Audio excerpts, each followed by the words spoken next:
Assalamualaikum warahmatullahi wabarakatuh. Perkenalkan, nama saya Nurjana. Di sini saya akan menceritakan sebuah kisah inspiratif mengenai Luqman Al-Hakim dan seekor keledainya.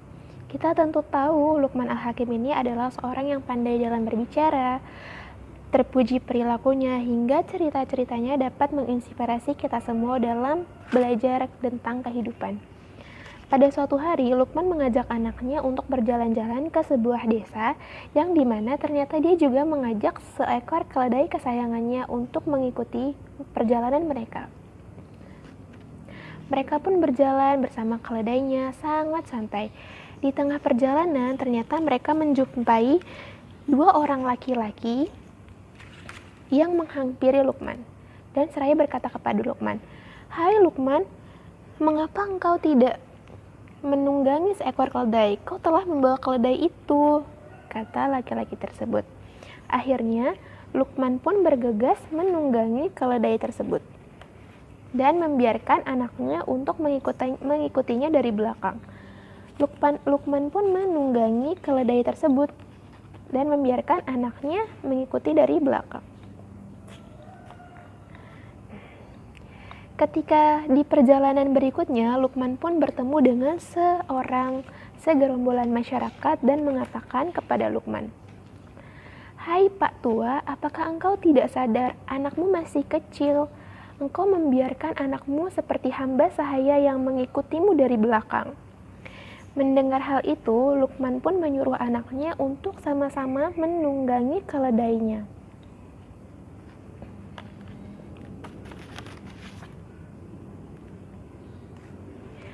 Mereka pun menunggangi keledainya secara bersama-sama. Mereka terus berjalan menelusuri rumah-rumah warga dan menelusuri desa-desa berikutnya. Hingga di desa berikutnya, mereka bertemu lagi kepada segerombolan masyarakat di sana. Mereka berkata, "Apakah engkau tidak malu?" katanya.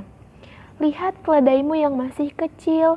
Itu sangat lemah," katanya. "Dia tidak akan mengampu dua orang beban sekaligus. Engkau yang masih kuat tidak sepantasnya engkau menunggangi keledai secara bersama-sama. Bagaimana kalau keledai itu mati?" kata masyarakat.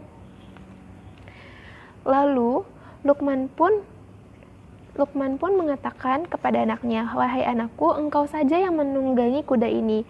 Biar aku yang berjalan dan mengikutimu dari belakang." Akhirnya, yang menunggangi keledai adalah anaknya saja. Luqman hanya mengikutinya dari belakang. Sekarang Luqman mengikuti anaknya dari belakang dan tetap berjalan. Pelan-pelan, bahkan Luqman berlari-lari kecil.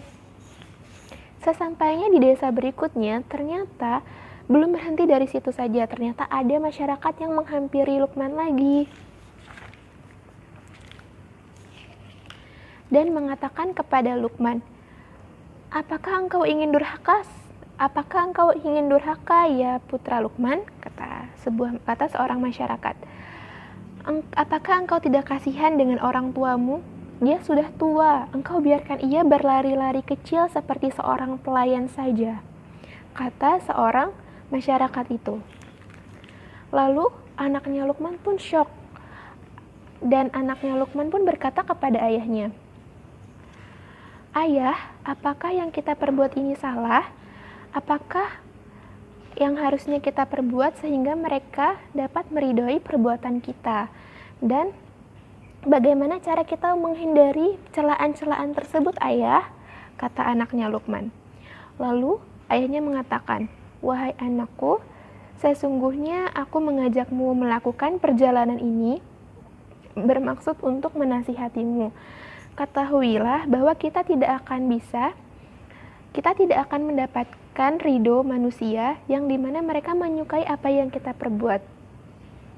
Dan kita juga tidak akan selamat dari cacian-cacian para manusia tersebut," kata Luqman. Lalu Luqman pun mengatakan bahwa manusia memiliki akal yang berbeda-beda dan sudut pandang yang berbeda-beda pula, kata Luqman. Maka orang yang berakal, ia akan berbuat untuk menyempurnakan kewajibannya dengan tidak menghiraukan perkataan orang lain, kata Luqman. Lalu anaknya Luqman berkata lagi kepada ayahnya, "Ayah, apakah yang mesti dilakukan oleh orang yang berakal?" Kata Luqman pun menjawab, "Benar dalam berbicara dan diam terhadap hal-hal yang bukan urusanku," kata Luqman. Lalu kemudian anaknya pun bertanya, "Ayah, bagaimana cara kita untuk mengetahui dan bagaimana cara kita untuk mendapatkan pengetahuan, Ayah?" Ayahnya pun mengatakan, "Dengan mengetahui apa yang telah kamu tahu dan ketahui apa yang tidak engkau tahu.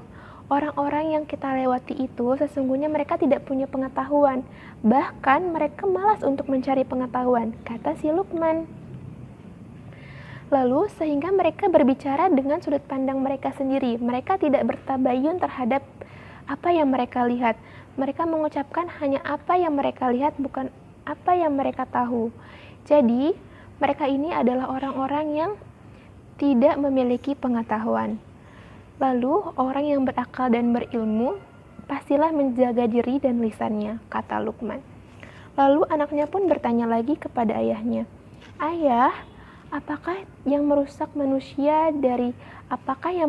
diri manusia pada awalnya?" Lalu Luqman pun menjawabnya, "Yang merusak diri manusia adalah lidah dan hati, hati dan lidah yang akan menjerumuskan keduanya ke dalam kehinaan." Itulah cerita inspiratif dari Luqman Al-Hakim dan seekor keledainya. Kita tentu tahu dan kita tentu dapat mengetahuinya bahwa saja kita tidak perlu mendengarkan semua ucapan mereka. Perlu dikenang juga bahwa apa yang dinasihati Luqman Al-Hakim terhadap anaknya, sesungguhnya dalam setiap keadaan tidak akan pernah terbebas dari sebuah komentar di masyarakat. Maka orang yang berakal sehat dan beriman tidak akan memilih pertimbangan selain pertimbangan dan petunjuk yang Allah ketahui. Dan kebenaran itu sifatnya universal yang ada di mana-mana. Kemudian Luqman Al-Hakim berpesan kepada anaknya, "Wahai anakku, tuntutlah rezeki yang halal supaya kamu tidak menjadikan fakir. Sesungguhnya orang fakir itu akan menjumpai 3 perkara. Pertama, tipisnya sebuah keimanan dalam beragama. Kedua, lemahnya akal dan mudah tertipu apa yang ia lihat tanpa ia tahu apa maksudnya. Lalu yang ketiga adalah hilangnya kemuliaan hanya dengan hatinya. Jika hal ini dapat diperhatikan, langkah kehidupan kita di masa depan akan menjadi lebih baik." Itulah pesan moral yang dapat kita pahami dan semoga kita dapat menerapkan kehidupan kita ini yang menjadikan kita tidak harus mendengar perkataan mereka. Tetaplah bertabayun terhadap apa yang tidak kita ketahui, apa makna dan apa tujuannya. Dan sesungguhnya Allah yang lebih maha mengetahui dibanding kita semua. Saya Nurjana mengucapkan wassalamualaikum warahmatullahi wabarakatuh.